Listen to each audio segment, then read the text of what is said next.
Selamat datang di ceramah Salihara yang kedua di tahun ini.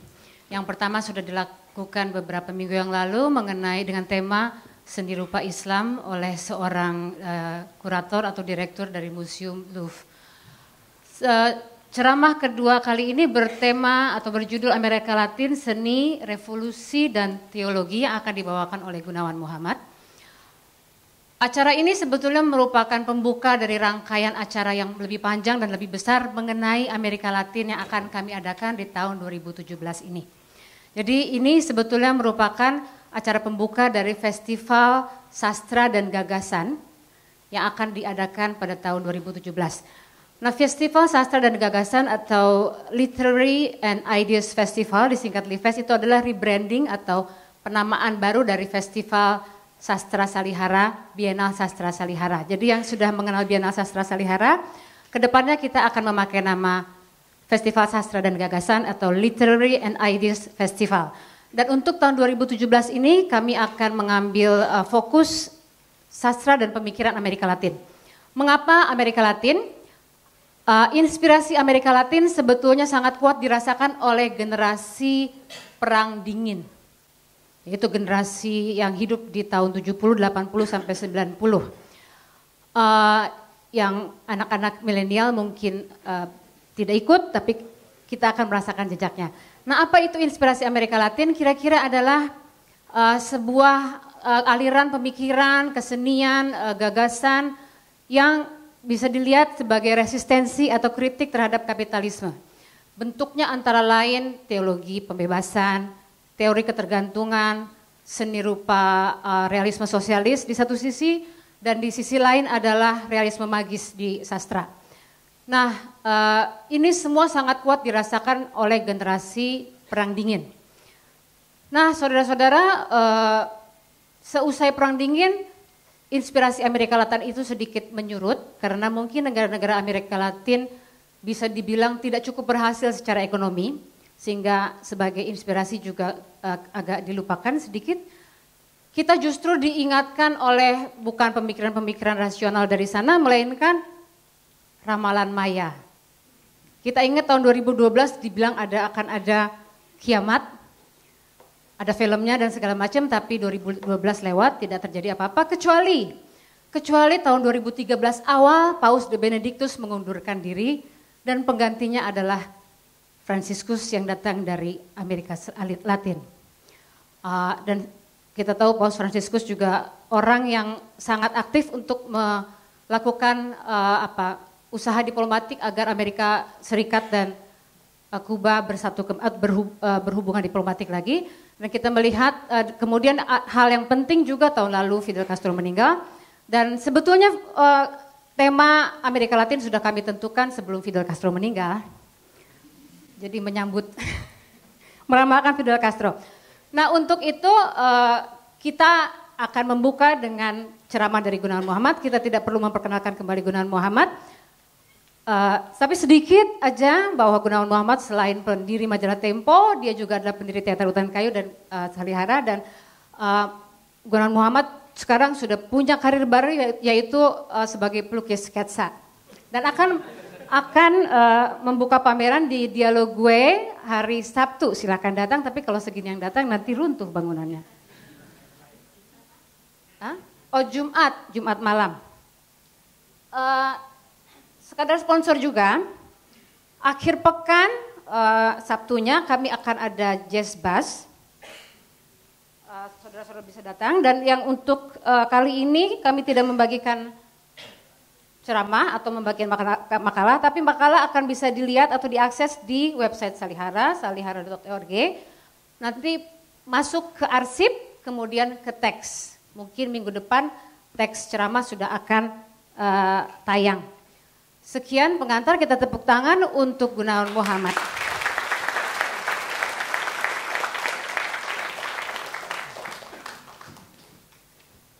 Selamat malam. Saya senang sekali bahwa jumlah yang datang cukup banyak, kira-kira 7 juta.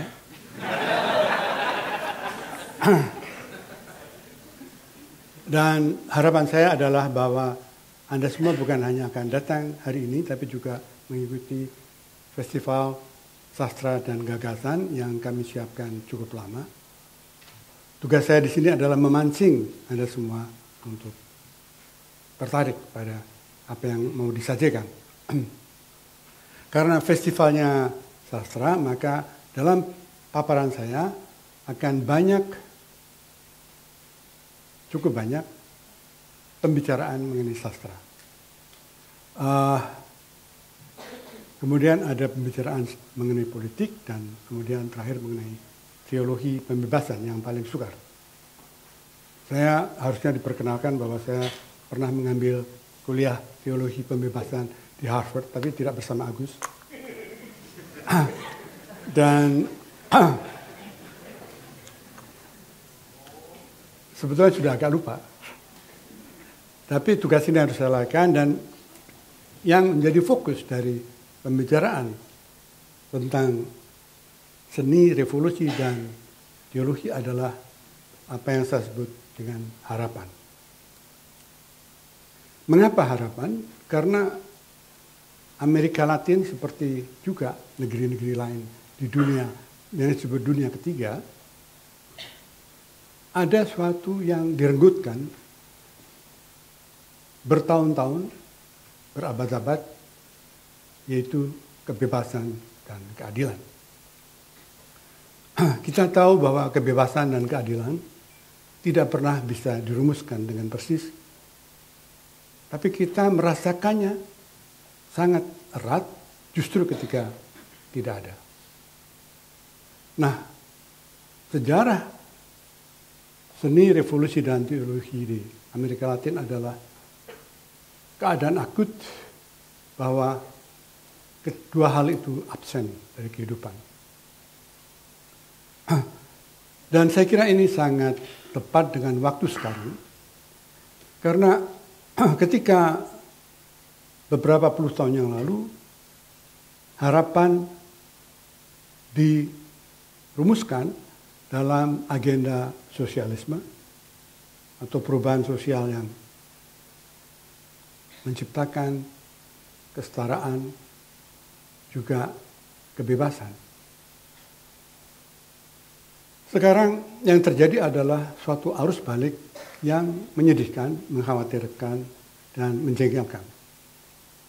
Kita tahu bahwa di banyak negara di dunia, puncaknya adalah di Amerika,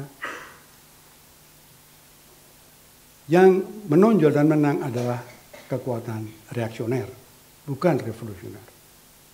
Kekuatan reaksioner itu lebih dari konservatif. Kalau konservatif itu cenderung menjaga, merawat apa yang ada. Kalau reaksioner itu ingin mengembalikan apa yang berubah, bahkan sejak abad pencerahan menjadi seperti sebelumnya dalam berbagai bentuk. Kita tahu bahwa orang seperti Donald Trump kembali mengobarkan semacam nasionalisme yang tertutup. Suatu hal yang pernah mencelakakan dunia dengan dua perang besar di abad 20. Kita juga tahu bahwa semangat kesetaraan, tidak ada hubungan-hubungan prasangka rasial sekarang dikuburkan dengan kembali orang berpurbasangka di Amerika maupun di sini mengenai perbedaan-perbedaan itu. Juga berkembangnya menjadi kuatnya agama-agama yang ke arah sifat agama yang represif, bukan yang pembebasan. Kekuatan reaksioner inilah yang menyebabkan persoalan harapan menjadi penting dan akut. Karena itu saya ingin membahas ini dengan mengedepankan 3 cerita, tidak sama panjangnya, yaitu cerita seni, sastra, revolusi, dan teologi. Saya mulai dengan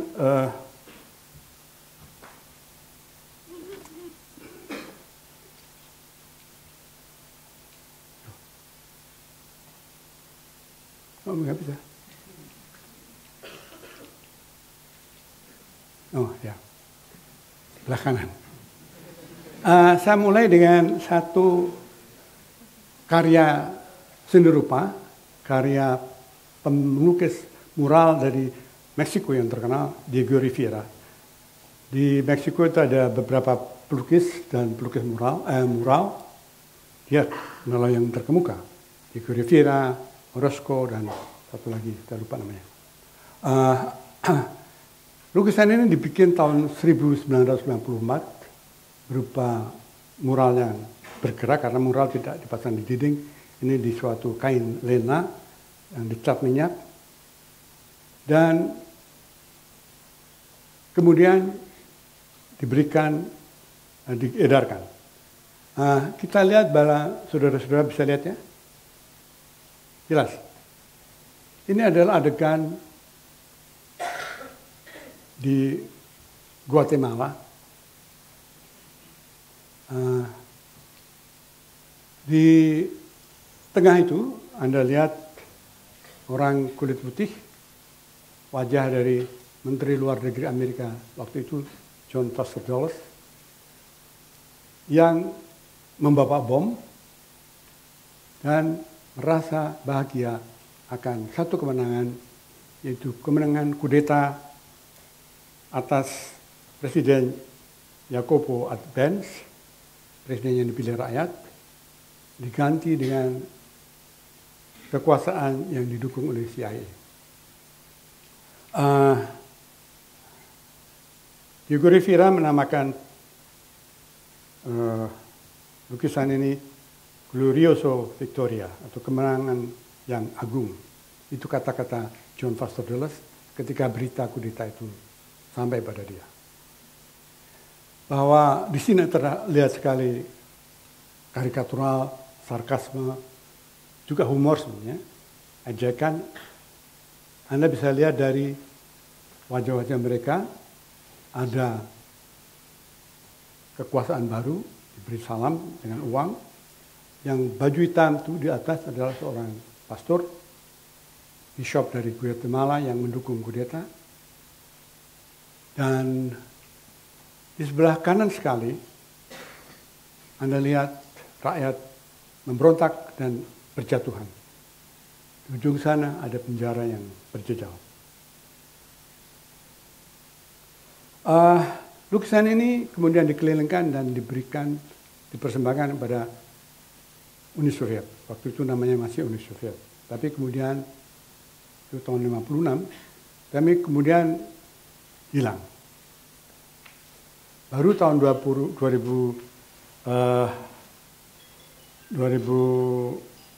kalau enggak, ditemukan lagi di gudang Museum Seni Rupa Pushkin di Moskow. Lalu kemudian dipinjamkan kepada pemerintah Guatemala kembali untuk dipamerkan. Pemerintah Meksiko. Itu juga menunjukkan bagaimana suatu ekspresi yang penting tentang suatu yang sangat menusuk hati, melukai perasaan keadilan, diabaikan dan ditaruh di dalam gudang. Pada saat yang sama juga Uni Soviet runtuh menjadi republik ya, Federasi Rusia.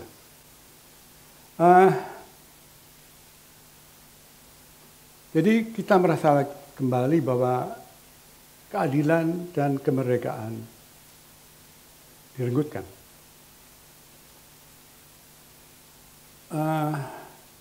Dan setelah direnggutkan, apa yang akan terjadi? Di mana harapan? Mungkinkah cita-cita sosialisme akan terjadi? Mungkinkah kemerdekaan dan keadilan lahir kembali dalam bentuk yang lain? Apakah kita bisa berharap? Nah,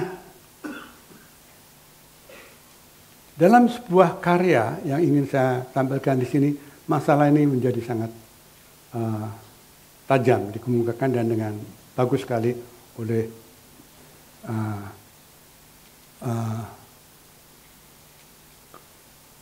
ini nanti dulu oleh Gabriel Garcia Marquez.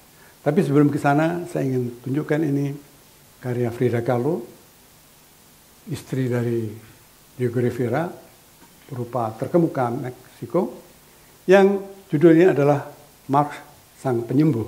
Tentu saja ini agak main-main. Frida Kahlo itu bisa menarik sekali karena main-main, surrealistis, dan narsis. Dan kelihatan di sini bagaimana Marx di belakangnya, nggak tahu pegang apa dia, tapi dianggap sebagai penyembuh. Nah, dengan kata lain ada suatu harapan, dan harapan itu diberikan oleh Marx dan fahamnya. Karena itu Frida Kahlo adalah seorang komunis meskipun dengan catatan tertentu. Dia di dadanya dipasang palu arit, kalau kelihatan Habib Rizik ya bisa ditanya. Atau Kiflan Zain lah. Dan dia percaya bahwa hanya melalui komunisme kita dapat jadi manusia. Sebetulnya yang terjadi di Meksiko saat itu, Frida Kahlo dan Diego Rivera itu komunis, tapi berbeda dengan apa yang terjadi di Eropa. Terutama dalam seni rupa. Di tahun 30-an itu Stalin merumuskan realisme sosialis.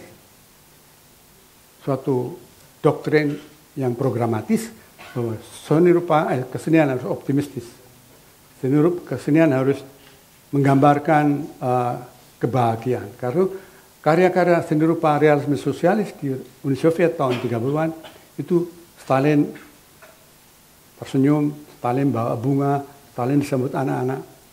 Ya, semacam promosi untuk menegakkan kekuasaan yang sedang membangun perencanaan 5 tahun waktu itu. Di Amerika Latin itu tidak terjadi, ada kebebasan dari program itu. Apalagi kemudian ke tempat Diego Rivera dan Frida Kahlo datang Leon Trotsky. Leon Trotsky adalah seorang pendiri revolusi Rusia, pelopor bersama Lenin dan Stalin, lebih dulu dari Stalin. Tapi kemudian Stalin berkuasa, anggota-anggota pimpinan partai yang lain dibunuh, Trotsky lari. Antara lain lari ke Meksiko dan bertemu dengan Frida Kahlo dan Diego Rivera. Di sana mereka merumuskan satu doktrin atau suatu manifesto lain mengenai kesenian yang sosialis. Bukan yang tunduk pada partai seperti di Stalin, tapi yang bebas. Yang bebas juga dari perdagangan, dari kapitalisme. Tapi bebas juga dari kekuasaan partai. Nah, di dalam manifesto mereka ditandatangani juga dengan seorang pelopor surrealisme, André Breton. Kita lihat bagaimana bervariasinya sosialisme ini, dan terutama di Amerika Latin menjadi bagian dari pergulatan untuk berharap. Buku novel ini, novel kecil, novela, yang akan saya bicarakan di sini adalah tidak ada surat untuk Pak Kolonel. Saya kira sudah diterjemahkan ya, dalam bahasa Indonesia. Menceritakan kehidupan seorang pensiunan kolonel dan istrinya, mereka hanya berdua. Tidak disebut namanya, di sebuah desa yang hanya disebut El Pueblo. Desanya gerah, lembab, dan hanya sebidang plaza berdebu, pohon-pohon almond, deretan toko milik pedagang Suriah yang di situ disebut orang Turki, sebuah gereja, dan burung-burung zarapito. Hal yang sebenarnya lazim bagi daerah yang terpencil di Kolombia, negara dari Garcia Marquez. Tokohnya adalah kolonel, istrinya, dan seekor ayam jantan, ayam petarung. Juga ada wali kota, ada dokter muda, tukang pos, pastor, seorang advokat, dan seorang pedagang keturunan Suriah disebut Don Sabat. Lalu yang kaya raya karena menjadi bermain kong kali kong dengan Pak Wali Kota. Kayak di sini juga. Dan ini peristiwanya terjadi di pertengahan abad ke-20, sekitar Perang Suez, tahu ketika itu Inggris dan Prancis menduduki terusan Suez dan karena terusan Suez diambil alih kembali oleh Mesir. Tapi itu jauh di sana, tapi yang suasana itu tersebut di dalam cerita meskipun tidak digambarkan. Yang digambarkan adalah keadaan kota itu yang mengalami sisa-sisa perang saudara yang lama sekali di Kolombia. Yang di sana disebut suasana kekerasan yang bergelemak pihak.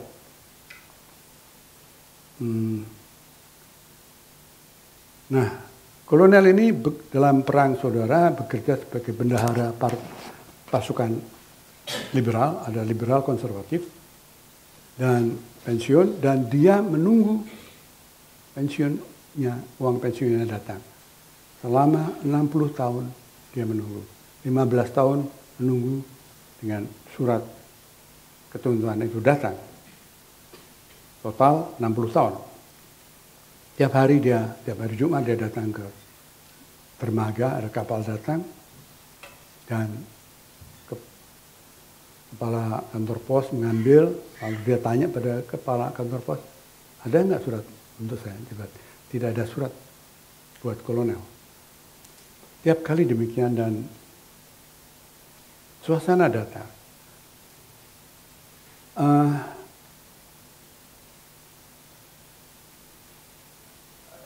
Ini berbeda gaya penceritaan Marquez di sini dengan gaya penceritaannya dalam novel yang terkenal 100 tahun kesendirian, karena datar seperti novel kecil Hemingway The Old Man and the Sea.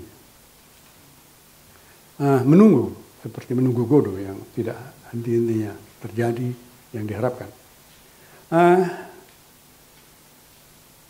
Hidup mereka sangat berat, makin lama makin makin habis uang yang diambil dari tabungan anaknya yang meninggal, yang mati.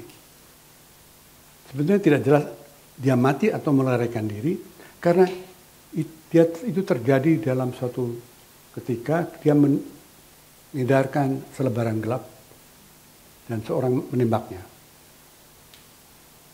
Di kota itu ada satu tukang cukur yang tempat sebenarnya orang berkonspirasi, bisik-bisik konspirasinya. Dan di situ ditulis tidak boleh ngomong politik, tapi sebenarnya orang banyak berbicara politik dan menunjukkan bagaimana sensor terjadi, kebosanan terjadi, dan yang ditunggu tidak datang-datang. Kolonel itu sebetulnya bisa menjual macam-macam, dia banyak sudah dia jual, termasuk menjual ayam jantannya, tapi dia tidak mau, karena ayam jantan itu adalah harapan yang akan datang. Di kota itu tiap bulan Agustus ada adu ayam. Di Kolombia ada itu tempat-tempat kayak di Bali itu.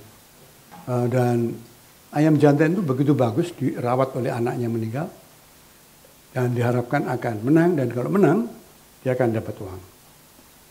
Tapi cerita ini berakhir sebelum bulan Agustus.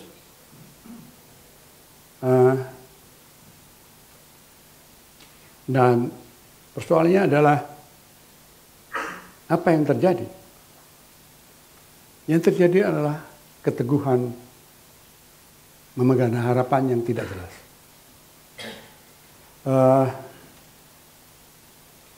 Di dalam cerita ini istrinya bertanya,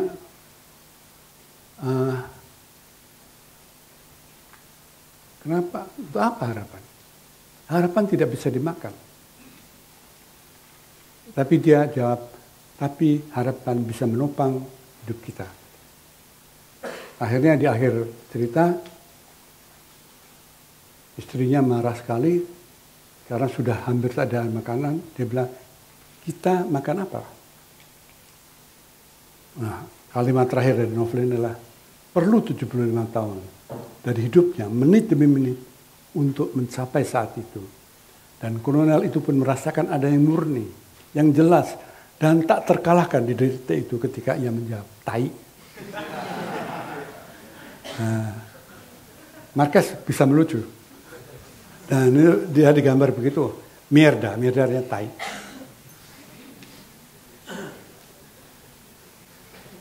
Nah, di sini kelihatan bahwa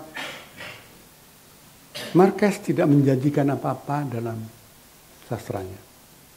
Juga di dalam 100 tahun kesendirian yang sudah diterjemahkan ya.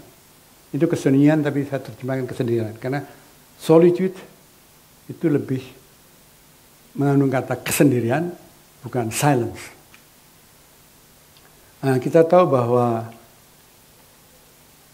ceritanya adalah cerita satu keluarga Jose Arcadio Buendia yang mencari sebuah tanah, wilayah selama 20 minggu, kalau nggak salah 20 minggu.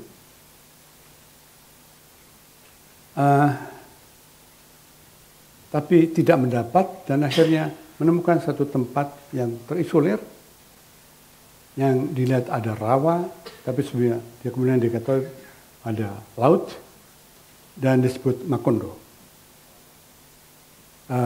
Macondo ini dia bangun dengan semacam Firdaus karena dia usahakan supaya sama rata, bahkan rumah diletakkan demikian rupa sehingga matahari yang jatuh ke sana sama satu rumah dan yang lain. Jarak ke sungai yang untuk mengambil air juga sama. Bagaimana itu terjadi menurut saya fantasinya Marquez. Dan di Macondo, kata Marquez, adalah tempat yang benar-benar bahagia, di mana tidak ada orang yang berusia lebih dari 30 tahun dan tidak ada yang telah mati. Tapi kemudian datang suatu perubahan. Pertama, kaum Gitana, Gypsy. Macondo itu sepi tapi banyak sekali burung-burung, macam-macam. Dan suara burung-burung ini kemudian menarik perhatian para Gitana yang berkelana dan menemukan tempat itu yang sebetulnya terletak di keliling laut. Membawa es, macam-macam, gigi palsu kalau salah. Dan mempesona orang-orang di Macondo, terutama si patriark dari keluarga itu, Jose Arcadio Buendia.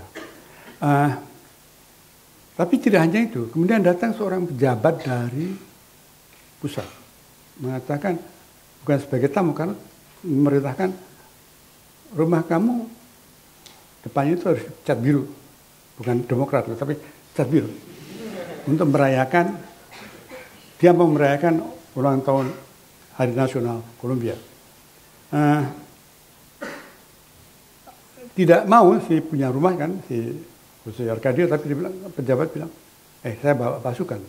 Dan memang ada pasukan, dan di situ kemudian terasa sekali bagaimana tidak bebasnya kota yang terpencil itu ketika berhubungan dengan kekuasaan yang lebih besar. Nah, pada akhirnya ada pemilu, tapi pemilunya juga ditipu. Jadi akhirnya putus asa dan orang memberontak. Kepala pemberontakannya adalah anak dari Sang Patria, bernama, dipanggil kolonel, mungkin dia bukan mayor ya, kolonel, Aureliano Buendia. Aureliano itu memimpin pertempuran, tapi akhirnya terjadi perdamaian dan kalah juga. Maka dia datang dalam perjanjian di tanda tangan ini, dia datang di atas keledai yang berlumpur, tidak punya harapan lagi. Dan ketika perang usai, ada hal yang datang, yaitu datangnya perkebunan Amerika, perkebunan pisang. Mereka menguasai kereta api, macam-macam, bikin rumah sakit yang harus bayar, atau ditipu orang. Pokoknya penduduk diberi obat yang sama antara sakit gigi dan sakit paru. Ya. Dan diberi kupon, bukan gaji, buru-buru, supaya bisa ditukar di toko yang dioperasikan oleh perusahaan Amerika ini. Nah, terjadi suatu, akhirnya tidak tahan, pemogokan, tapi dihadapi dengan kekerasan. Tentara datang dan buru-buru disuruh minggir, tidak mau ditembakin. Banyak sekali mati, dan adegan yang sangat menarik adalah bahwa si cucu, ini cucu bukan dari kolonel yang kalah tadi, tapi cucu dari saudaranya, memimpin pemogokan ini, dan dia sendiri yang tidak tertembak, tapi dia terbawa ke dalam kereta api yang mengangkut tubuh-tubuh ini ke laut. Dia merasa bahwa 3.000 orang di sana, 3.000 jenazah. Tapi begitu dia keluar dari kereta api, dia lari dari kereta api, kembali ke Macondo, dibilang tidak ada apa-apa. Dan seluruh kota mengatakan tidak apa-apa. Sehingga angka 3.000 dan kematian itu seperti mimpi bagi dia. Kembali kita melihat kereta api yang membawa jenazah tanpa henti dan membisu, kata Marquez. Nah, kita lihat bagaimana muramnya akhir dari cerita 100 tahun kesendirian ini. Marquez seorang kiri, dia pengagum Uni Soviet juga, dan tapi dia tidak mengikuti rumus optimisme dalam kesenian sosialis. Dia memilih yang disebut realisme mahis. Realisme mahis itu kan kita tahu seperti kalau dalam lukisan surrealisme, kalau kita pernah melihat lukisan Salvador Dali atau ya siapa lagi, itu macam-macam seperti mimpi buruk, tapi yang ada yang mengejutkan, indah, seolah realitas melawan dirinya sendiri menjadi bukan realitas, dan dengan demikian tidak ada bisa dikendalikan dalam suatu program, yaitu program harapan. Maka kita melihat bahwa akhir dari cerita ini ada suatu naskah kuno yang ditinggalkan seorang Gitana waktu datang pertama kali ke kota Macondo, dan naskah itu rupanya berisi suratan nasib. Di situ disebutkan bahwa pendiri keluarga ini akan diikat di pohon kastanyo, dan mati. Sementara keturunannya terakhir berupa bayi yang berekor babi yang mati diseret oleh semut ke dalam sarangnya. Serem, tapi ada kocaknya juga kan. Marquez ada lucunya sebenarnya. Tapi serem dan muram. Dan ini menjadi persoalan, kalau demikian, di mana harapan ditawarkan oleh kesenian? Apakah dalam impian surrealistis Frida Kahlo? Ataukah di mana? Apakah kesenian bisa mengubah keadaan? Nah, dalam sejarah Amerika Latin ada suatu pertemuan di mana sastra dan action dan perbuatan dan tindakan mengubah keadaan terjadi, yaitu di dalam ini Macondo ya tadi, ini Marquez tuh tampangnya kayak, nah ini silsilah dari keluarga Buendia. Ini yang paling bawah itu kan bayi yang berekor babi. Nah, ada seorang di abad 19 bernama Jose Marti. Dia lahir di Havana tahun 1893, dikenal sebagai penyair dengan 28 jilid karya, cerita anak-anak, tapi kebanyakan karya-karya jurnalistik, semacam catatan minggir. Dan dia sebagai penyair cukup tangguh, dianggap sebagai pelopor modernisme di sastra Amerika Latin, mendahului dari penyair terkenal Nicaragua Rubén Darío. Tapi juga Marti ini seorang pejuang. Dia tidak hanya aktif dalam pembebasan Kuba dari usaha membebaskan Kuba dari penjajahan Spanyol. Kita tahu bahwa penjajahan Spanyol di Amerika Latin sudah mendapatkan tantangan yang lama sekali. Chile itu memerdekakan diri di abad 19 sebelum Indonesia ada. Dan Kuba, revolusi sudah terjadi di abad itu juga. Dan Jose Marti adalah salah satu tokoh yang akan membawa revolusi. Bahkan ketika dia masih berumur 15 tahun terjadi pemberontakan di Havana oleh seorang pemilik perkebunan yang punya budak, entah karena apa, tapi juga mungkin karena keadaan tekanan ekonomi dan sebagainya. Dia bebaskan budaknya dan berontak. Pemberontakan meluas. Nah, Jose Marti bersekolah di sebuah sekolah negeri yang bagus, meskipun dia anak orang miskin, tapi dapat dibantu oleh gurunya yang mencintainya.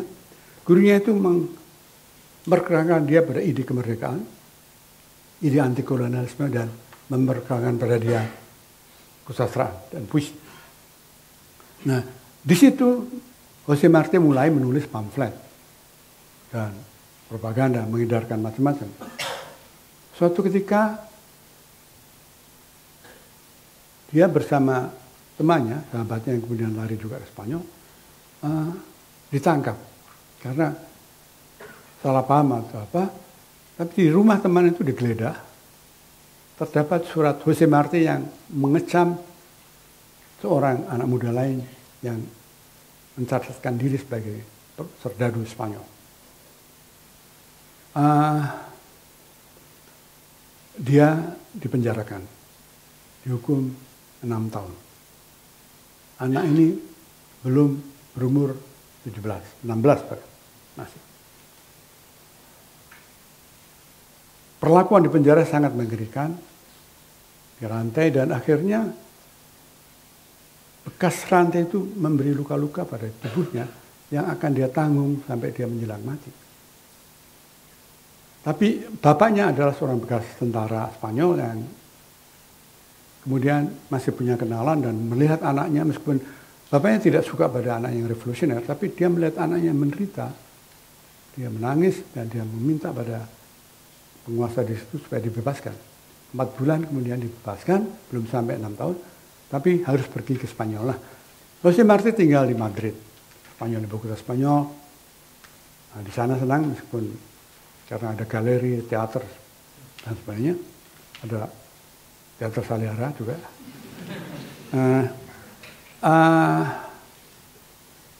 Tapi sebenarnya dia lebih banyak bergaul dengan kaum eksil Kuba yang di sana, yang semangatnya adalah pemberontakan. Dan dia memang hidupnya ditanggung, dibantu oleh seorang eksil yang cukup berada. Kalau sakit, dia akan sakit-sakitan, dirawat dan dibiayai. Dan di situ dia menulis satu prosa yang sangat hidup mengenai pengalamannya dalam penjara. Disebut tahanan politik, El Presidio Politico. Tapi dia tidak hanya menulis itu, dia juga menulis banyak artikel. Terutama dia sangat marah dalam satu artikel yang sangat marah ketika 8 remaja di Havana, jauh di Havana, di tanah airnya, ditembak, dihukum mati Kesalahannya apa? Ini mahasiswa kedokteran, masih muda. Mencoret-coret makam seorang pahlawan. Nah, Marty ini sangat patriotik. Dia kibarkan bendera Kuba, waktu itu sudah ada bendera di balkoni apartemennya. Tapi polisi tidak begitu sibuk waktu itu. Karena perubahan politik di Spanyol sendiri. Nah, tapi perubahan politik tetap saja tidak mengubah nasib Kuba.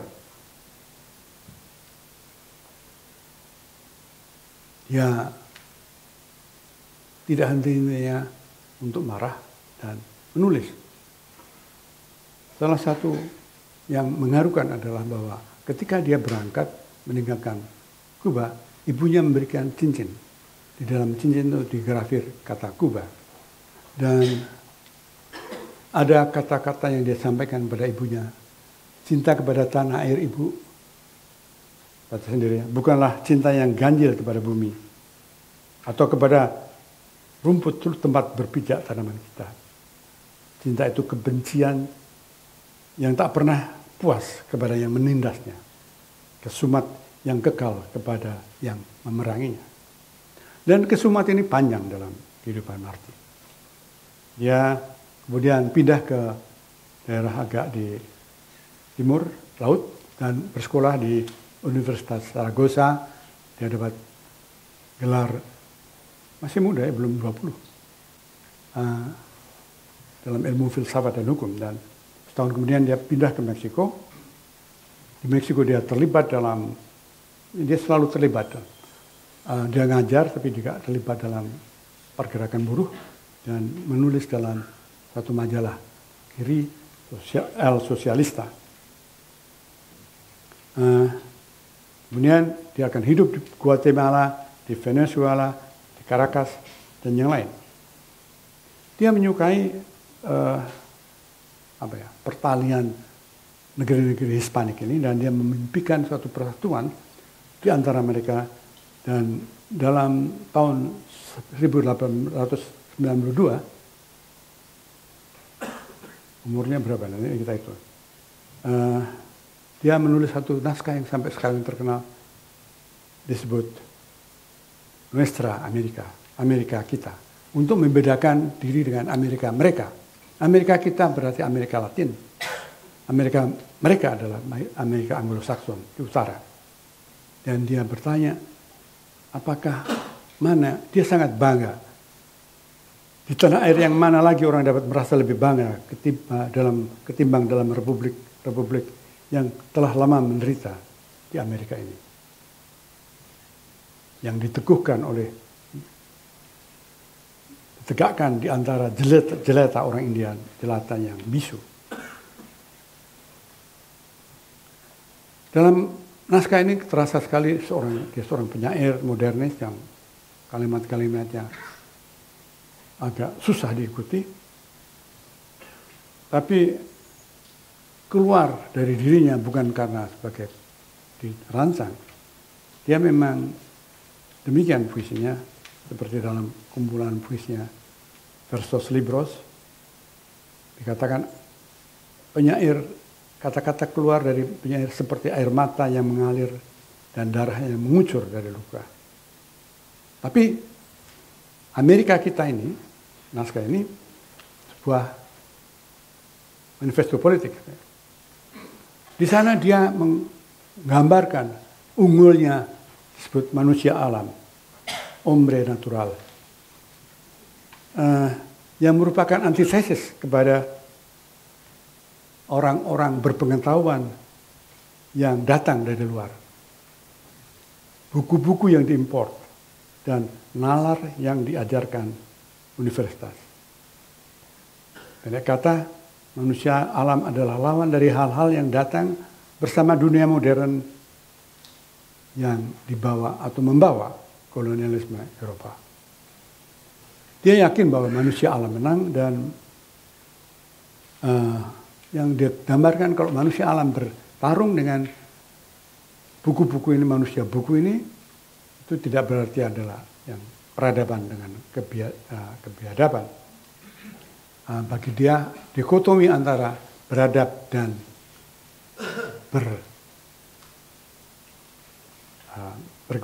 berperadaban dan biadab itu berasal dari pengetahuan palsu, erudisi yang palsu. Nah,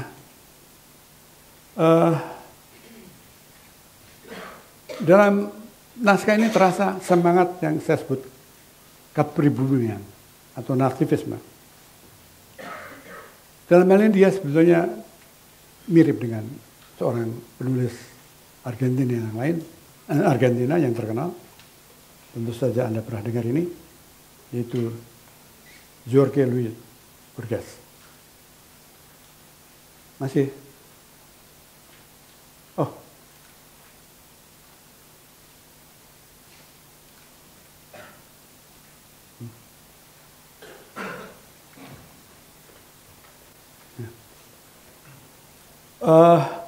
Borges juga mengatakan bahwa dia berbicara tentang nativisme, kriolisme.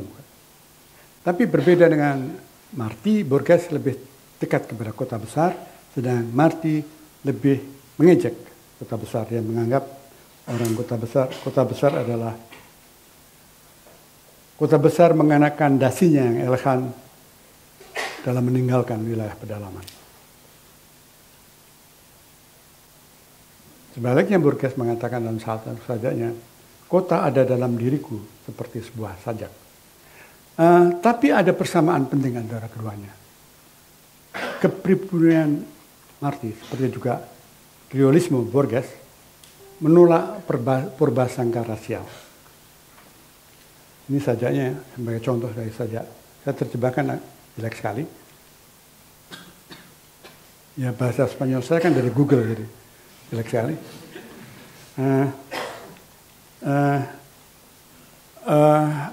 Tapi yang mau saya katakan dalam teks Nuestra Amerika ini, Marti menolak rasialisme karena baginya pengertian ras itu hanyalah kesimpulan para pemikir lembek dan pemikir rabun. Rabun itu Los Pensadores de Lamparas, yang harus pakai lampu, yang mengambil pengertian ras dari Rabu. Sebab dalam pengalaman tidak ada ras. Dalam pengalaman kata yang ada adalah identitas universal manusia. Karena itu tidak ada ras, karena kebencian rasial tidak ada, terutama di Amerika Latin. Yang ada adalah sukma yang setara dan kekal, memancar dari tubuh yang berbeda-beda dalam bentuk dan warna. Memang ada kontradiksi antara kepribumian dan universalitas. Tapi ya, ini agenda dari Marti untuk membangun suatu semangat nasionalisme, menyatukan dari Bhinneka Tunggal Ika di Amerika Latin. Dan itu penting karena Amerika Latin menghadapi banyak ancaman terutama dari utara. Dia ibaratkan kita tidak bisa lagi menjadi daun-daun yang berterbangan, yang hidup di udara. Pucuk pohon yang dimahkotai kembang dan diselus oleh sinar matahari yang kadang-kadang ada, kadang-kadang tidak. Pohon-pohon itu harus membentuk satu barisan untuk menghadapi apa yang disebut menghalangi raksasa 7 jangkau. El Gigante de las 7 Leguas. Nah, maksudnya adalah Amerika. Karena kita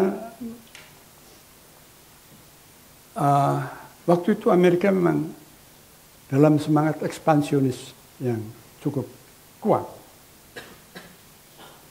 Di dalam sejarah Amerika ada yang disebut doktrin Presiden Monroe, bukan Monroe tapi Monroe hampir sama, kurang seksi dia.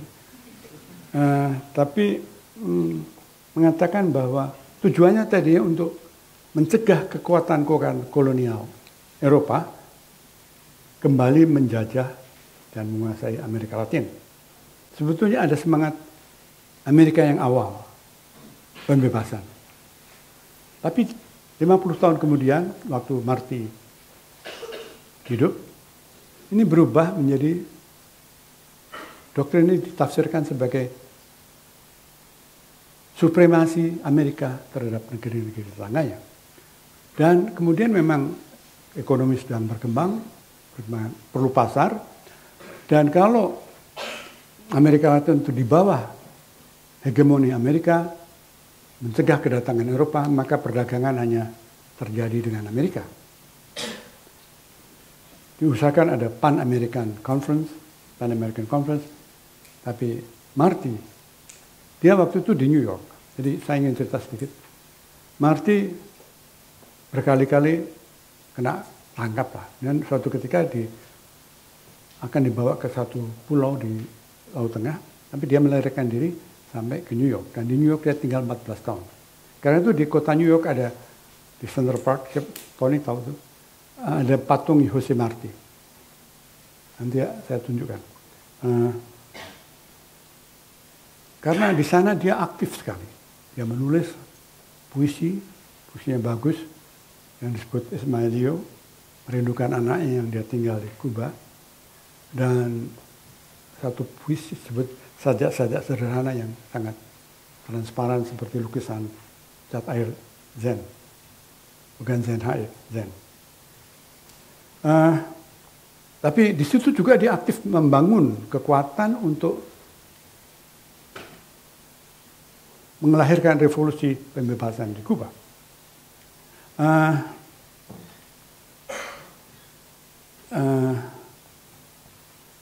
Dan akhirnya memang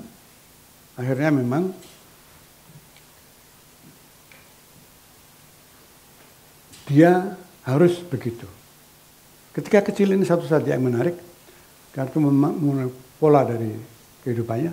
Ketika kecil dia hidup di Havana, banyak perkebunan dan perbudakan. Kuba itu sepertiga dari penduduknya waktu itu adalah budak. Nah, karena tidak mungkin ada rasialisme budak dari Afrika. Kalau semangat kemerdekaan mau menang, dia harus melibatkan kaum budak. Dan itu juga alasan kuat untuk melawan rasialisme, apalagi ada sajak seperti ini ketika angin merah menghantam rimbun hutan perkebunan dan barisan budak telanjang bergerak untuk didaftar ya. Merah matahari seakan digurung menyirami tubuh hitam yang mati tergantung di pohon gunung. Seorang anak melihat, dia gemetar. Di gage jenazah itu, ia bersumpah akan ada perhitungan di masa depan. Dan itu hidupnya adalah kembali membuat perhitungan dengan kesewenang-wenangan ini. Itu pula alasan dia melawan Amerika. Karena Amerika sangat merendahkan orang-orang Amerika Latin. Dan waktu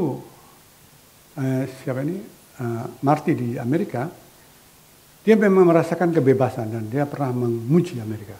Karena itu, tapi dia melihat rasialisme yang parah. Kemudian ada satu peristiwa di bulan Mei, hari lahirnya buruh 1 Mei, di Chicago. Ketika kaum anarkis membangkang dan dihukum gantung dengan pengadilan yang sangat sumir. Marty meludes tentang itu karena dia reportase juga. Dan mulai tergerak dan melihat bagaimana negeri ini memuja kekayaan. Agak klise tapi waktu itu memang kelihatan terasa. Nah, persoalannya adalah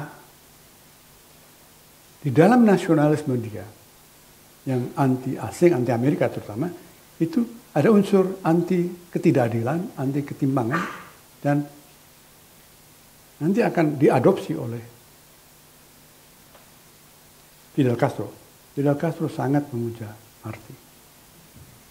Lapangan terbang Havana adalah di Jose Marti. Di mana-mana ada gambar Marti dengan Che Guevara kalau kita ke Havana. Saya belum pernah. Kecuali lihat itu Buena Vista Social Club. Dan dia waktu pertama kali Fidel Castro mencoba kudeta menyerang suatu markas tentara, gagal, diinterogasi, kamu yang menyuruh siapa? Jose Marti dia. Fidel Castro selalu berpotret di depan patung atau gambar Jose Marti, tidak di depan gambar Karl Marx. Menarik ya. Nah persoalannya apakah Jose Marti seorang Marxis? Tidak. Dia mengatakan bahwa Marx itu terlalu cepat. Waktu Marx meninggal 1883 ada peringatan di New York di satu gedung yang Cooper Union ya, biasa untuk pertemuan. Dan dia pidato di situ. Tapi pidatonya tidak berkobar-kobar mengenai kelas buruh.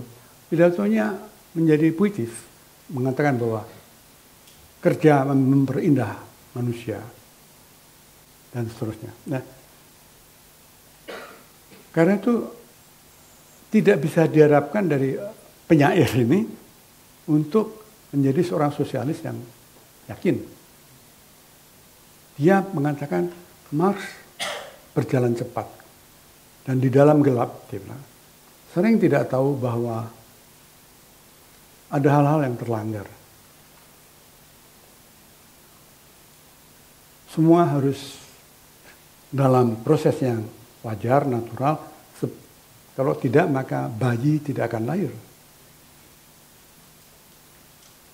Karena dipaksakan. Nah, perbedaan inilah yang memang menyebabkan dia tidak jelas di pihak mana sebenarnya, di sosialisme atau bukan.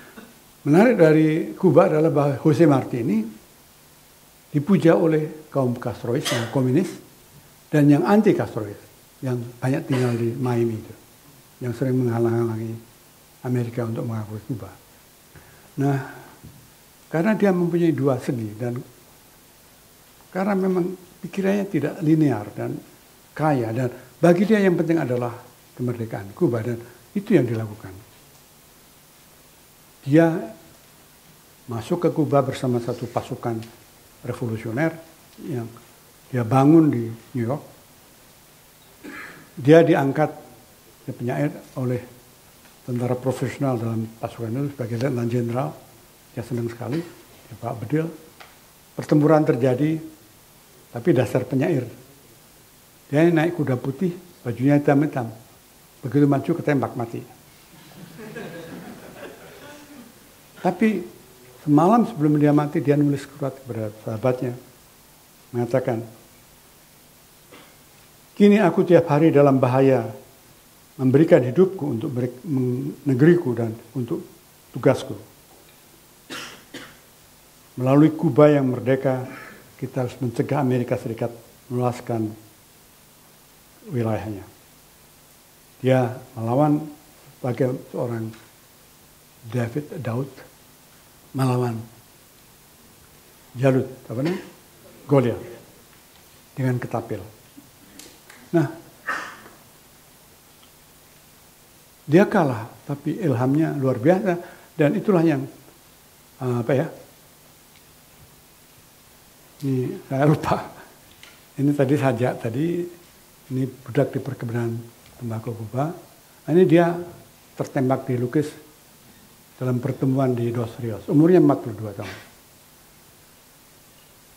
Ya, mungkin tidak benar begini ya, tapi ini kemudian dibikin patung Jose Marti di Center Park, New York. Jatuh begini. Saya selalu suka patung ini. Nah, Fidel Castro memuja dia dan merasa dia penerusnya. Dan waktu Fidel mati, meninggal, Dia dimakamkan di samping Mausoleum Jose Marti. Tapi Castro seorang revolusioner yang sejati, dia nggak mau ada museum, dia tidak mau ada nama-nama di atas nama dia tidak mau diistimewakan. Ditanaman jadi samping Jose Marti.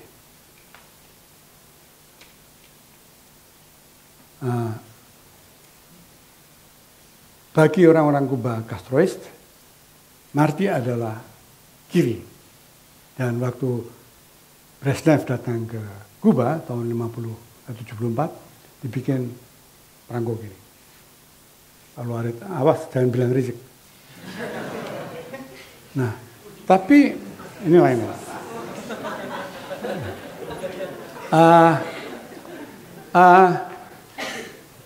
Kemudian problemnya adalah waktu itu ada wawancara yang bagus sekali dalam sebuah buku autobiografi dan biografi Fidel, menunjukkan bagaimana dia ingatannya luar biasa dan cerdas mengenai Jose Marti. Di situ disebut, ditanya apakah Jose Marti kenal Marxis? Enggak, katanya. Dia memang mendahului Lenin dalam mendirikan partai revolusioner yang mendahului di abad 19. Tapi dia bukan partai itu bukan partai sosialis, karena masyarakat Kuba waktu itu adalah masyarakat yang ditopang oleh perbudakan, bukan industri. Sosialisme dan kelas proletariat hanya menjadi kuat kalau ada industri. Nah, problem yang tidak dijawab oleh Castro dan kaum Marxis-Leninis di dunia ketiga, bahwa di dunia ketiga, di Indonesia, di India, kaum proletariat belum cukup kuat. Bahkan di Uni Soviet tahun 1917. Mengapa ada revolusi sosialis proletariat? Ini mungkin yang disebut Marti kecepatan. Dan akibatnya apa? Di dalam keadaan kaum proletariat belum kuat, maka dia diwakili oleh partai komunis, partai Bolshevik, yang menamakan diri partainya orang buruh. Tapi sebenarnya mereka adalah orang-orang profesional. Lama-kelamaan kaum profesional ini berkuasa atas buruh sendiri. Dan itu terjadi, kita lihat di Polandia, di negeri sosialis, kaum buruh berontak pada partai sosialis. Itu Solidarność, kan? Wałęsa. Nah, ini yang kemudian menjadi problem juga pada perkembangan sosialisme di Amerika Latin. Apakah ada masa depan ketika yang mengendalikan negara adalah kaum profesional yang begitu besar kekuasaannya karena semua diatur negara, dan kaum buruh sebenarnya tidak didengar. Di Kuba jauh lebih baik daripada negeri sosialis lain.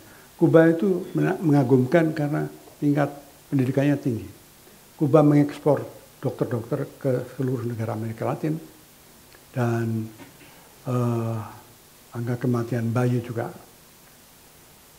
tidak tinggi sama sekali, lebih tinggi Indonesia. Dan juga tidak terdengar kekejaman yang berlebihan seperti di Cina, di Uni Soviet sendiri. Dan pasti tidak segila orang Korea yang rambutnya aneh itu.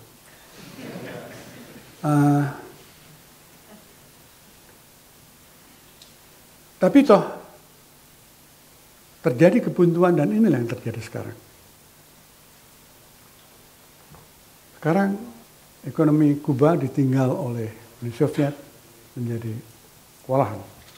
Kompromi mulai terjadi, biarpun Fidel Castro tidak mau, tapi tidak bisa dielakkan.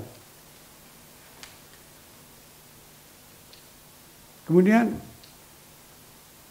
mulai orang bertanya, apakah sosialisme tidak punya harapan? Di mana harapan? Saya kembali pada masalah harapan. Karena revolusi yang dicanangkan Marti, nasionalisme yang dikehendakinya, dan perjuangan yang dilakukan oleh Castro adalah membangun harapan. Pertanyaan ini memang belum bisa dijawab, tapi sebenarnya tidak sia-sia. Di dalam sejarah Amerika Latin ada sesuatu yang menarik, yaitu inspirasi dari kaum revolusioner kiri kepada agama Katolik. Lahirnya teologi pembebasan yang Yesus pun pakai paluarit. Aduh, Rizik celaka ini. Castro mengatakan, siapa yang mengkhianati orang miskin mengkhianati Kristus. Castro sendiri ateis, ya kan, komunis. Kalau komunis ke ateis malu. Nah, di sana lahir beberapa rohaniawan yang juga berjuang untuk kemiskinan. Kalau kita baca novel Marquez, maka para rohaniawan itu tidak pernah bagus sosoknya. Tapi kemudian suatu ketika ada seorang rohaniawan, kalau nggak salah Edmund Torres, yang bergerilya bersama kaum revolusioner dan ternyata mati, mulai berubah pandangan Marquez, dan memang terjadi suatu perubahan yang substansial di dalam pemikiran gereja Katolik, kaum agamawan di Amerika Latin. Teologi pembebasan dicanangkan di sana dalam suatu pertemuan di Medellin di Kolombia, dengan usaha membangkitkan komitmen kepada yang miskin dengan berusaha mengadaptasi beberapa prinsip dari Marxisme tanpa menjadi ateis, tanpa menjadi melalui kekerasan. Agak sukar, dan kalau kita baca naskah di Medellin itu yang disusun dan diterangkan oleh Gustavo Gutierrez, itu memang ada suatu kaum teologi pembebasan itu nulisnya sukar. Karena mungkin yang dihadapi persoalan yang sukar sekali. Bagaimana gereja yang biasa mendukung orang-orang kaya di Amerika Latin, pemilik tanah dan lain-lain, harus mengubah dan memberi dalil baru yang menentang itu. Cukup rumit, tapi orang seperti Gustavo Gutierrez sangat serius, dan panggilan yang utama adalah mengikat janji dan berjalan bersama dengan kaum miskin. Karena dalam kaum miskin ada tersembunyi dan sekaligus memedar tahu ya, nampak wajah si melarat. Dalam wajah pertemuan dengan Tuhan akan nampak wajah si melarat. Nah, lalu apa kalau tidak ada revolusi yang bersenjata, begitu banyak penindasan? Dan memang beberapa ada kaum rohaniawan yang ditembak oleh tentara, ikut gerilya juga. Lalu ini kembali pada masalah harapan. Tidak ada perumusan mengenai bagaimana dilakukan oleh kaum teologi pembebasan, karena dia bukan seperti partai Marxis-Leninis yang jelas program umum, program khusus, apa yang dilakukan, pengambilan kekuasaan dan sebagainya.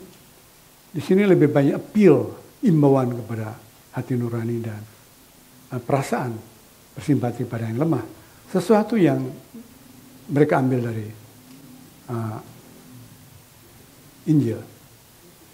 Nah, di sini juga masalah harapan menjadi penting, karena tanpa harapan perjuangan akan tidak ada gunanya. Tapi apa itu harapan? Nah, ada dua pendapat di dalam kalangan ini. Jürgen Moltmann dari Jerman mengatakan bahwa harapan itu agak transendental dan bisa dilihat dari tertanamnya disebut salib di bumi, bukan dalam arti Kristen menjadi kuat, tapi bahwa ada dipraktekkan ajaran-ajaran di bumi. Sedang pendapat lain misalnya dari kecil ya adalah lebih sederhana, tanpa program, tanpa ada tanda apakah salib tertanam di bumi, kita bisa berharapan.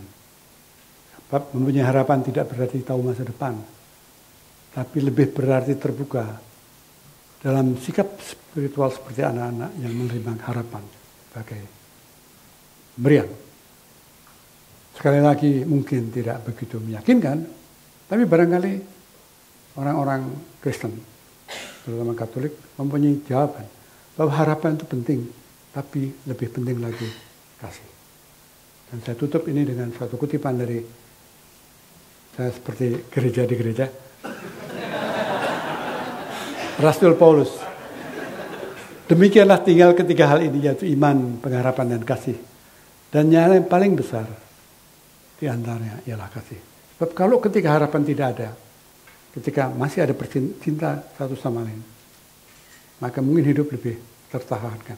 Jadi bukan harapan yang menahan, menampung, menopang kehidupan kita seperti kata Pak Kolonel, tapi sebenarnya percintaan. Cinta dia pada hidup dan pada istrinya, pada anaknya, itu yang menyebabkan dia tenang, bahagia, dan sebenarnya merdeka. Sekian, terima kasih.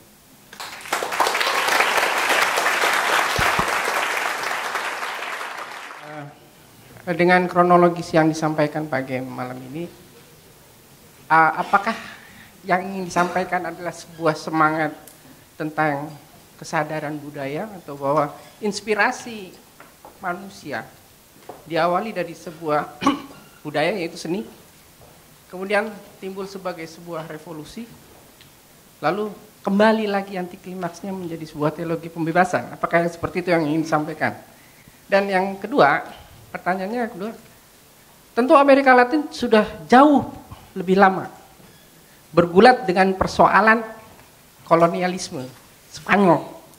Sementara Indonesia baru 1908 dan seterusnya. Padahal Amerika Latin sudah lebih dahulu. Nah, sekarang yang saya ingin tanyakan, analogisme dengan yang terjadi di tanah air kita ini. Kita kan tidak tahu bahwa kolonialisme sudah menjadi neokolonialisme. Ya. Kapitalisme sudah berubah, wajahnya menjadi lebih lembut, ya kan? Artinya mereka kembali kepada kita, tetapi dengan wajah yang berbeda. Nah, pertanyaannya, ada nggak analogisme antara sebuah inspirasi dari budaya dan seni di dalam perjuangan bangsa Indonesia sama dengan Indonesia? Karena bagaimanapun setiap revolusioner juga pasti kagum dengan revolusioner yang lain. Sama seperti seorang pendidik kagum dengan pendidik yang lain. Nah, itu yang ingin saya tanyakan. Terima kasih. Terima kasih. Nama saya Herianto. Pak Gunawan Muhammad, saya pengagum berat Pramudia Anantatur sekaligus Bapak. Jadi ini soal Lekra vs Manikebu. Sebetulnya jadi seperti gini, maksudnya saya melihat, kalau dilihat secara sekilas saja, ada kontradiksi di perjalanan hidup Bapak, dan jadi ada hubungannya dengan pembicaraan Bapak malam ini. Bapak bilang bahwa perbedaan antara seni, sastra di Soviet pada saat itu dengan yang dikembangkan oleh Frida Kahlo dan suaminya dan berkolaborasi dengan Trotsky adalah hegemoni politik terhadap sastra, katakanlah begitu. Kalau dilihat secara sangat dikotomis, binary dan sederhana, Bapak kelihatannya pada saat itu berarti anti komunis, katakanlah begitu, ketika melawan Lekra dengan Manikebunya. Tapi kita sulit menyangkal bahwa pemikiran Bapak ya banyak kirinya. Jadi maksud saya adalah, apakah yang Bapak tentang pada saat itu adalah usaha hegemoni itu, sedangkan Bapak berpikir, toh di dunia komunis sendiri, tidak seluruh dunia komunis menerapkan hegemoni terhadap seni dan sastra seperti itu, ataukah Bapak sebetulnya pada saat itu anti komunis, tapi kemudian bergerak terus, pemikiran Bapak ada shiftingnya begitu. Itu pertama. Kedua, bagaimana Bapak melihat pengaruh seni, sastra dari Amerika Latin sebagaimana yang Bapak bahas terhadap kita. Yang saya mau bilang di sini, contoh yang begitu saya lupa satu tokoh yang Bapak kutip satu kutipan sebelum Moltmann, itu langsung mengingatkan saya pada nyanyian angsa, puisi nyanyian angsanya Rendra. Nah, apakah Rendra terpengaruh? Atau secara umum pertanyaan saya adalah, adakah pengaruhnya terhadap dunia seni sastra di Indonesia, atau misalnya paralelisme yang saya lihat dengan puisi nyanyian sastra itu hanya kebetulan saja. Oh ya, itu tadi kutipan tentang mengikat janji dengan orang miskin, karena di wajah orang miskin wajah Tuhan mewadar, dan saya lupa belakangnya. Di bagian itu saya merasa persis bagian terakhir puisi nyanyian angsa. Apakah kebetulan saja atau memang ada inspirasinya? Terima kasih, itu aja Pak. Terima kasih, sudah harus jawab. Ya, pertanyaan pertama, urutan seni, revolusi, dan ideologi ya. Saya kira tidak ada hierarki di sana, tidak ada yang mendahului dan tidak. Itu hanya 3 modus bagaimana berhubungan dengan harapan manusia dan kekurangan yang terjadi ketika kemerdekaan dan keadilan tidak ada. Ternyata bahwa kesenian terbatas sekali. Kesenian itu, seniman suka merasa bahwa dia bisa menyelesaikan persoalan dunia, karena itu suka nulis di Twitter. Saya juga. Tapi sebenarnya itu omong kosong. Karena itulah tadi model yang dicoba adalah Jose Marti. Karena dia penyair yang luar biasa, tapi juga seorang pejuang yang luar biasa. Orang begini jarang, tapi ternyata ada, dan mungkin hanya di Kuba. Saya nggak tahu di tempat lain. Jose Rizal, seorang novelis, ya semacam itu. Jangan-jangan memang jajahan Spanyol itu keren-keren. Kalau tadi dibandingkan dengan Indonesia memang, bahwa kita terlambat. Tapi ingat bahwa di Amerika Latin sudah ada universitas di abad 19, bahkan mungkin sebelum itu. Belanda tidak mendirikan sekolah tinggi sampai abad 20, itu pun bukan universitas, itu sekolah kedokteran apa ya, dan sekolah hukum. Jadi memang beda ini antara dua penjajah ini, sama-sama jeleknya. Dan satu hal lain adalah yang orang Spanyol dan orang Perancis menspanyolkan bahasa dan peradaban bersama dengan perubahan agama. Dan itu penyebaran agama Kristen di Latin Amerika kan disertai banyak hal, termasuk pertumpahan darah. Dan sementara di Belanda tidak. Kita ini tidak disuruh bahasa Belanda. Untung loh, jelek itu bahasa.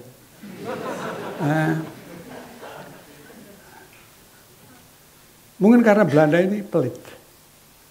Kan itu harus ngajar orang Indonesia bahasa Hotverdom, itu kan susah.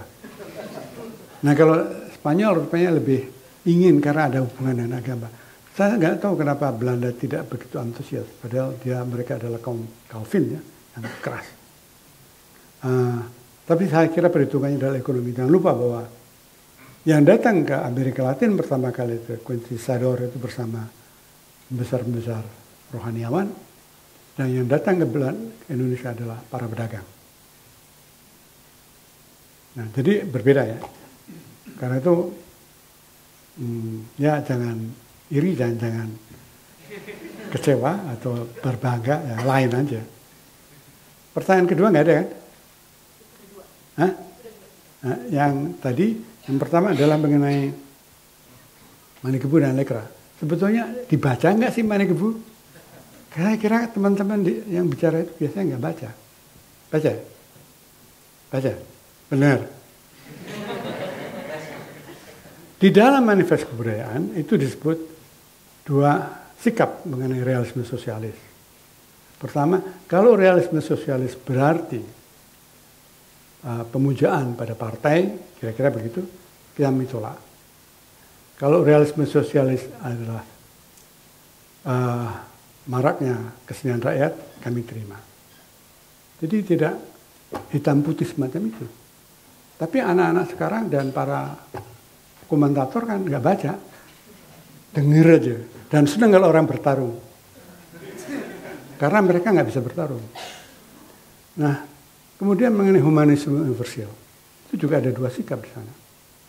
Kalau humanisme universal adalah mengaburkan mana kawan dan lawan, itu ditentang, kami tentang.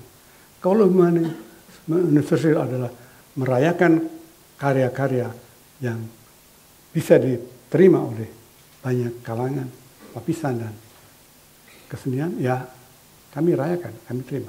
Jadi demikian. Dan apakah itu anti komunis, saya tidak tahu.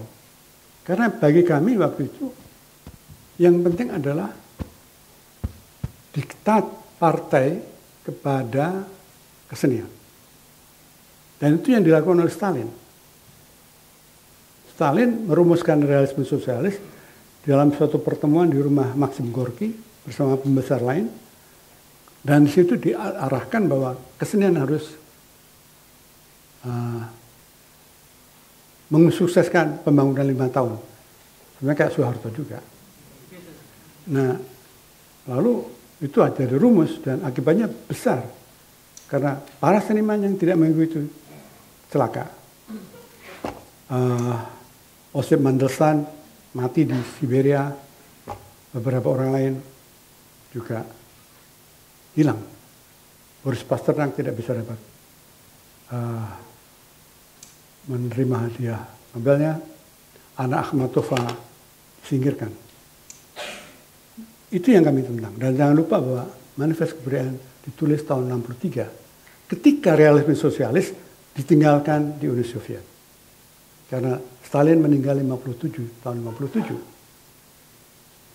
Di sana sudah terjadi perubahan apa yang disebut sebagai pencairan, mencair, es yang mencair. Dimulai dengan penyair kayak Yevtushenko, Voznesensky yang bebas dan memikat karena tidak di dalam aturan partai.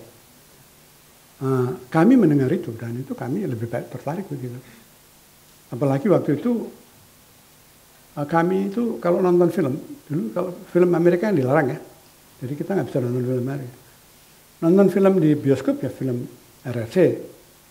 Atau Uni Soviet, ya film RRC kan bangun jembatan. Masa kita mau nonton bangun jembatan tiap kali?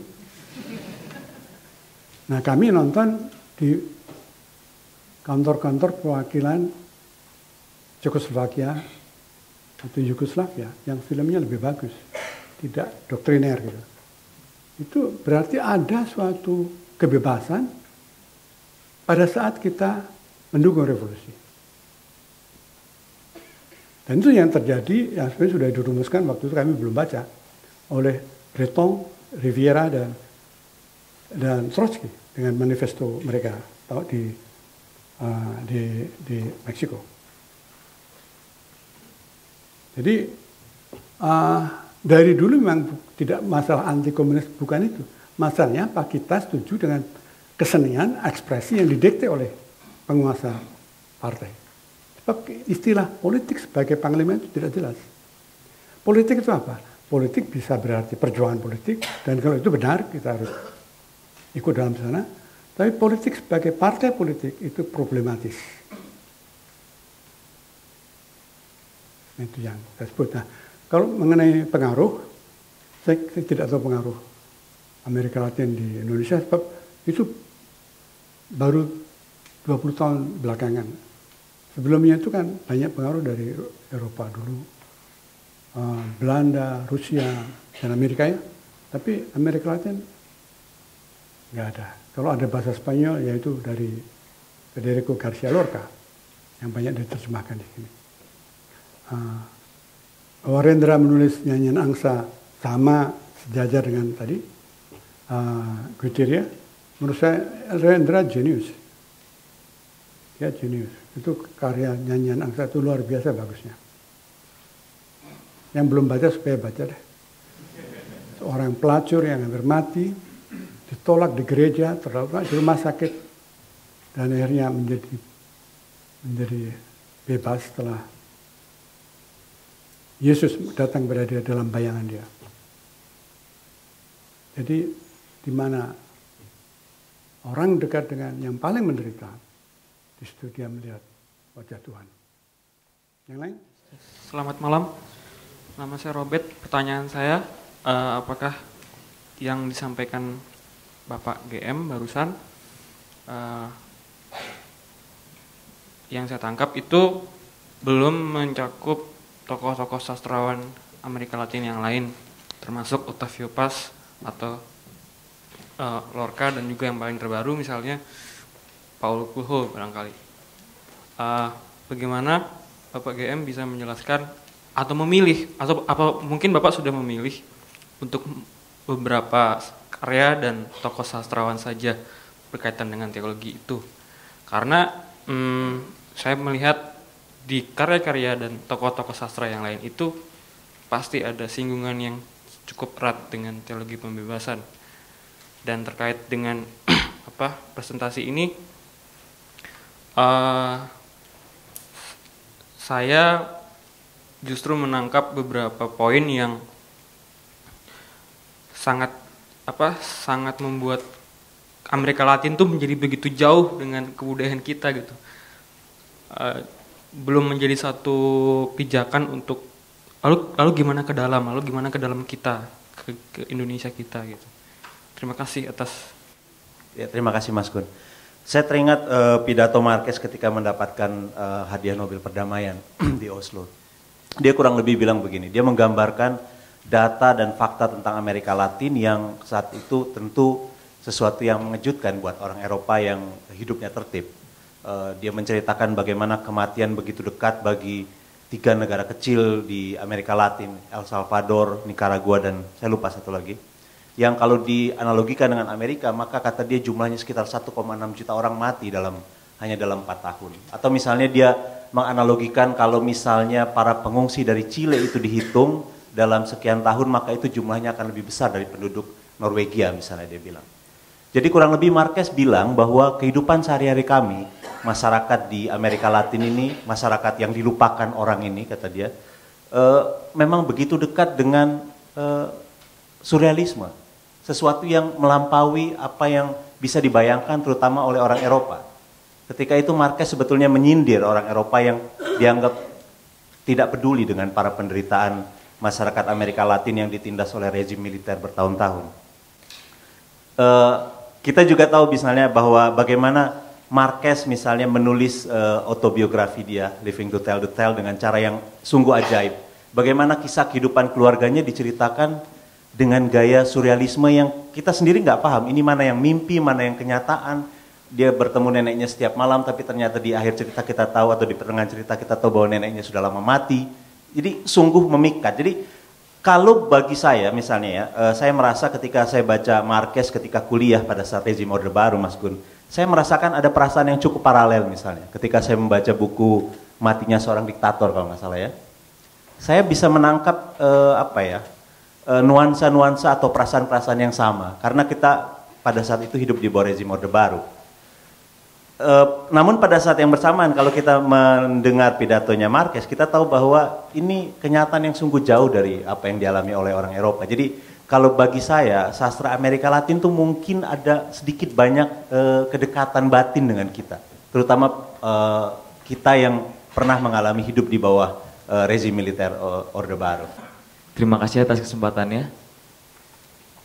Apa yang dikatakan Gustavo Gutierrez tadi dalam PowerPoint bahwa pertemuan dengan Tuhan itu tampil dalam wajah si melarat, sempat diungkapkannya dalam bukunya yang berjudul Theologia de la Liberation. tahun 1971.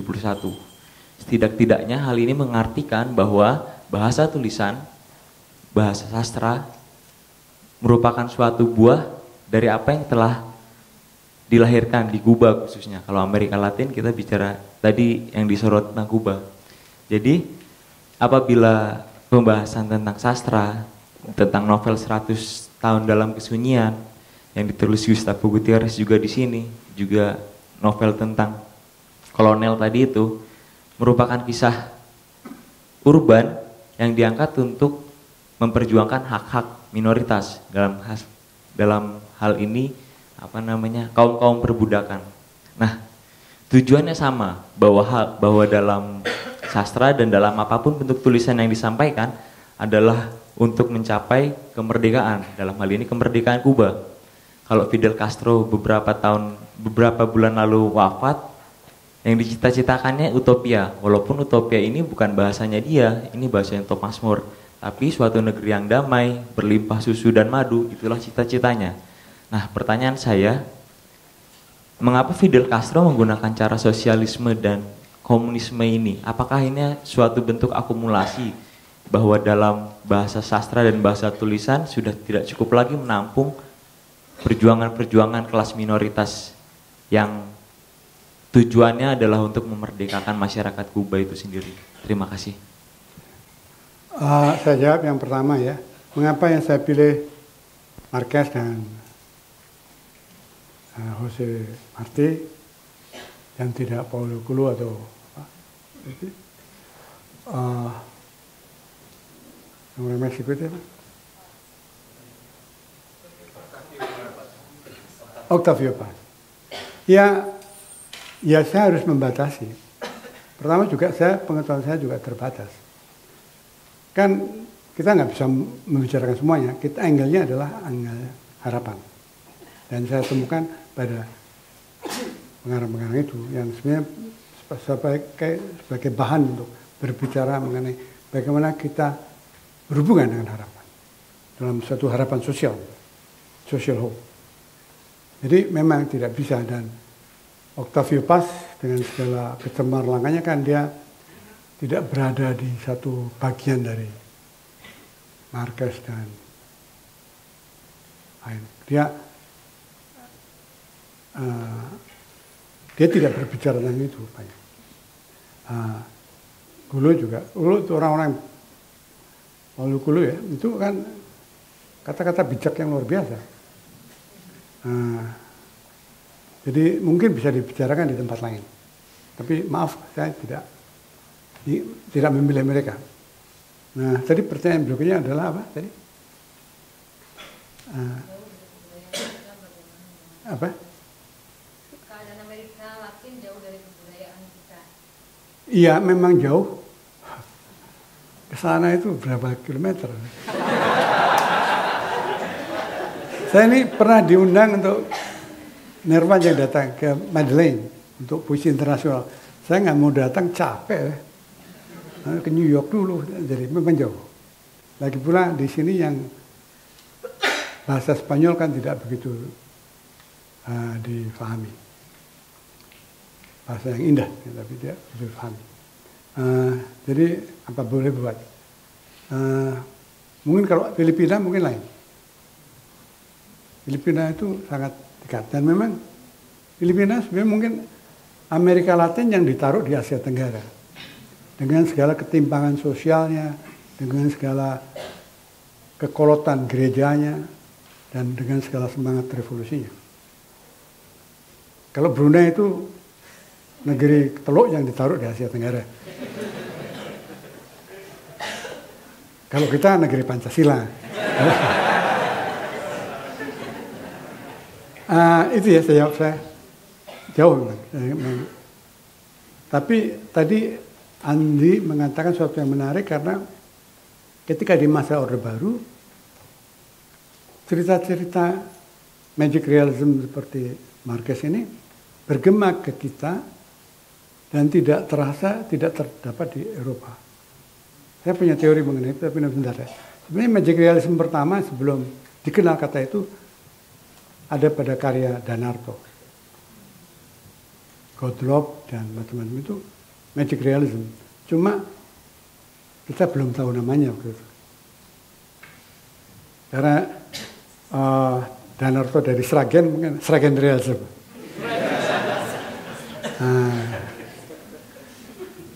Dan memang menarik karena mungkin Eropa dalam tahap modernitas yang tinggi kan. Dan kalau kita percaya pada Weber, tidak usah. Kalau percaya, Max Weber mengatakan bahwa dunia modern seperti kerangkeng bersih. Jadi semua tertib. Mau ke kampus, nggak bisa sembarangan kan. Kalau kita kan ada pohon, kita loncat aja. Di sana didenda gitu loh. Jam tertentu mobil datang semuanya. Tidak ada chaos. Dikontrol banget. Kita hidup dengan chaos. Asia Tenggara, terutama saya kira India kayak gitu juga. Karena di India ada magic realism. Dan kita. Mungkin karena itu. Hal yang tidak terduga-duga dan di mana yang batas-batas antara rasional dan tidak begitu teratur. Dan kalau kita kadang-kadang menjadi indah, kadang-kadang menjadi konyol. Ketika rasionalitas itu dikacau bisa indah, tapi kadang-kadang kacau ya jadinya itulah rizik. Jadi betul, waktu di Orde Baru karena segalanya mau ditertibkan. Ada pengembangkangan dalam diri kita. Jangan begini dong. Dan itu juga yang mengapa realisme, magic realism tidak terdapat di misalnya Korea. Uni Soviet itu enggak. Kemudian setelah itu ya.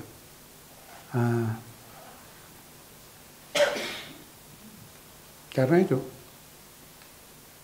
semuanya harus melalui jalur yang lurus. Terima kasih Pak. Saya Rahmadi Utomo. Saya pertama kali jumpa dengan Bapak di Mexico City tahun 91 Pak. Ketika Bapak berkunjung. Oh iya? Ya. Nah ini...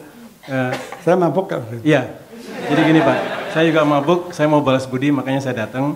Karena saya penasaran dengan pengalaman Bapak.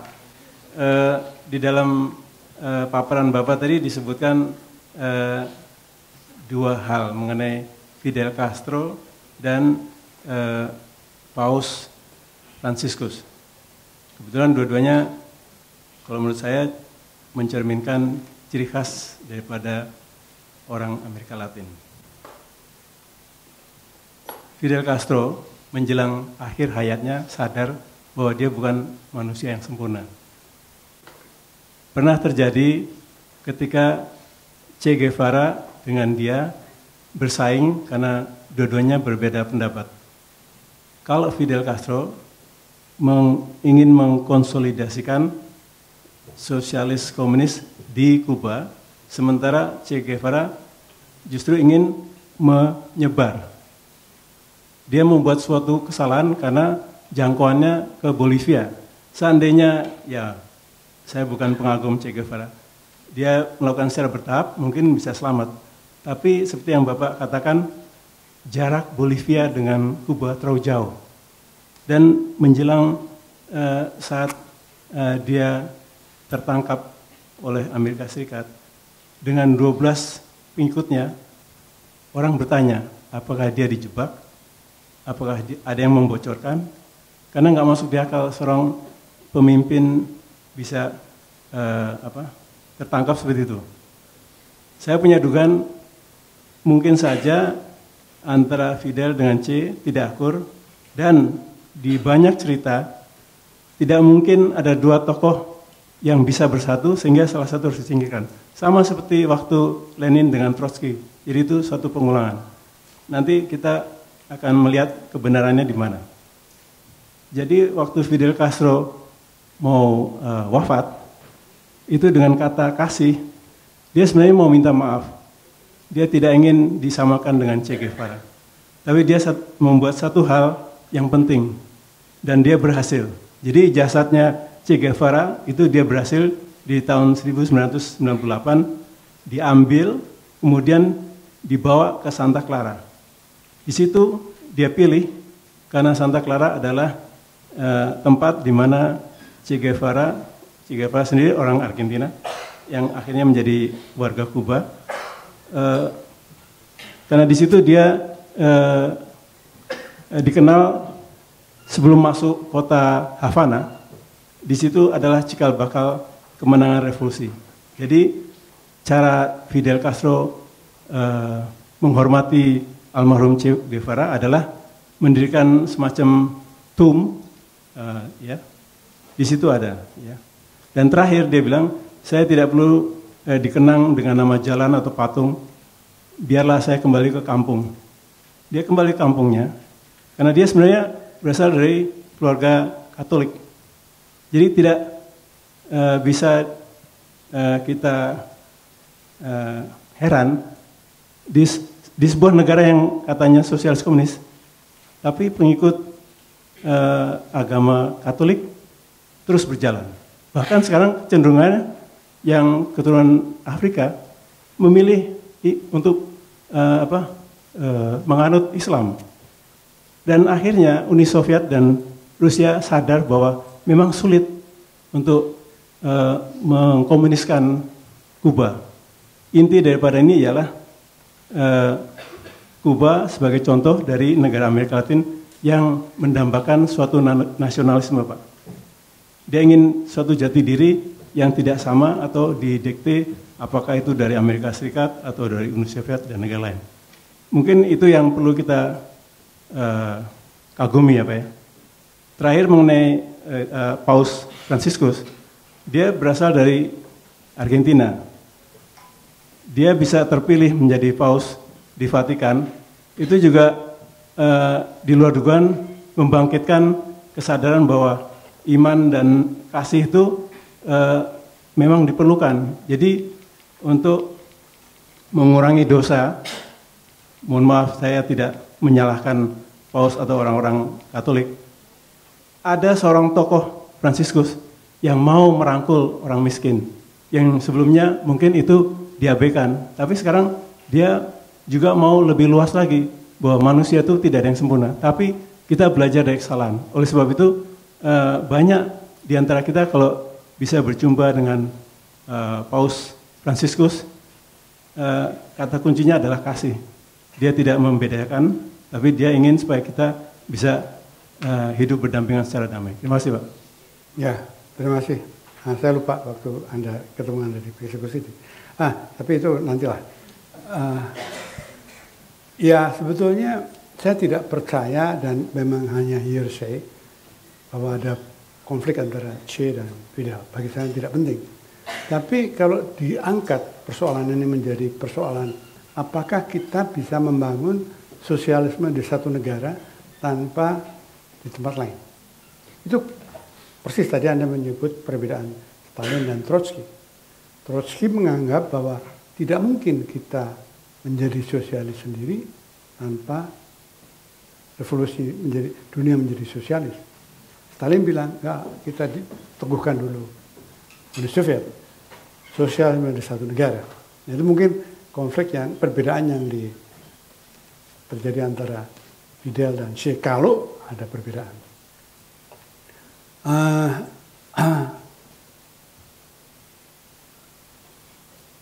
Bahwa kalau saya sih setuju Che, karena begini, begitu Kuba ditinggal, dia nggak ada yang membantu. Tapi apakah Che akan menang itu memang problematik. Karena Bolivia bukan tempat yang baik, karena persoalan sosialnya lain, setahu saya. Tapi lepas dari itu, konflik ini menarik dibahas, meskipun sudah terlambat karena tidak ada lagi harapan untuk sosialisme kembali di satu negara atau tidak. Tapi untuk menunjukkan bahwa bagaimana kait-mengkait suatu perubahan dunia di dalam sejarah. Itu sebagai teori aja. Atau mungkin juga Che ketika mereka menyeberang ke Havana, untuk pertama kali revolusi naik kapal yang kecil, ya. Harusnya untuk 19 orang, dia ada 70 orang di sana. Saya itu berpikir, takut bukan gagal, justru kalau berhasil. Tapi kalau berhasil, itu biasanya kaum revolusioner menjadi lupa akan apa yang diperjuangkan. Nah, itu mungkin dia punya obsesi begitu, sehingga dia ingin lebih strict, ya, sebenarnya lebih strict di dalam masalah hak milik. Agak ekstrim. Tapi juga dia khawatir bahwa manusia mudah tergoda oleh benda-benda di sekitarnya, oleh bendaan. Dia sebenarnya seorang sufi.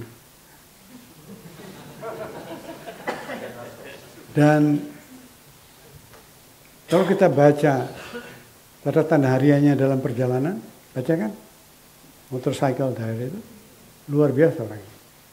Tulisannya bagus, semangatnya bagus, dan satu empatinya bagus. Suatu adegan dia di suatu koloni lepra, semua di lepra, dia berani, dia dokter, temannya juga dokter, jadi dia mengobati di sana. Dan orang itu berterima kasih karena selama ini tidak dipedulikan. Saya kira di suatu negara, lupa saya. Dan malamnya ada pertunjukan orkes yang memainkan gitar nggak punya jari, udah rontok, tapi main dengan. Saya sangat terharu dan dia bilang, ini orang tidak bisa ditinggalkan dan tidak ada orang yang harus ditinggalkan. Itu mungkin dia tekadnya.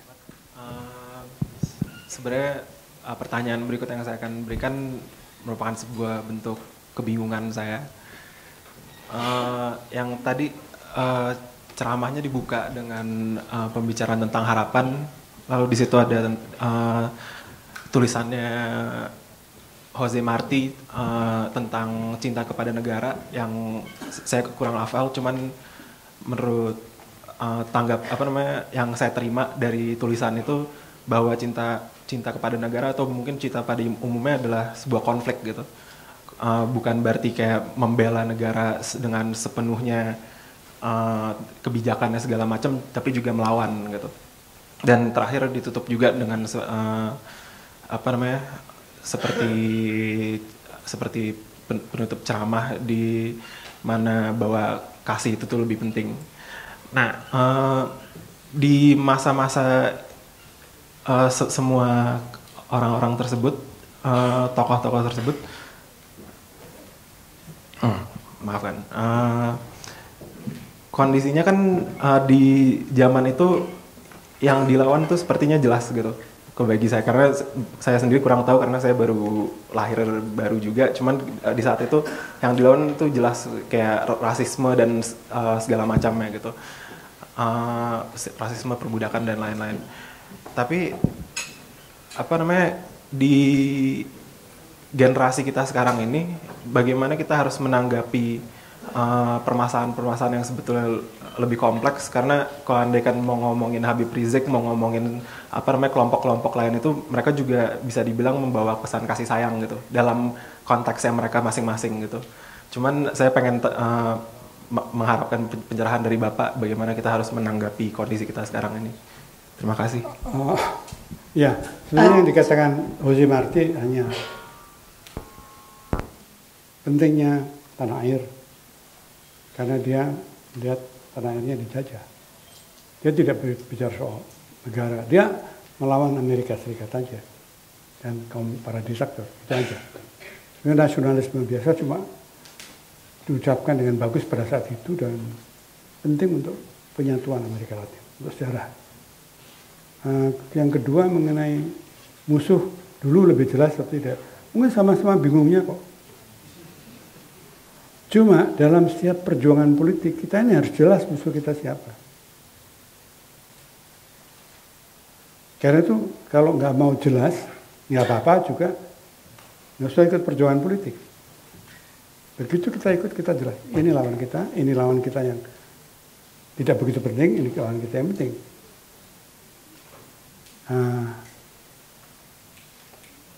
Bagaimana sekarang menanggapinya?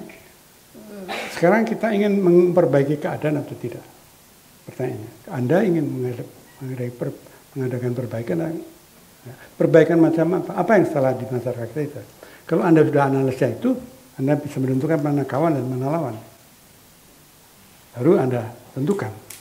Tidak akan bingung. Berhentilah bingung, karena bingung itu membuat ngantuk. Oke?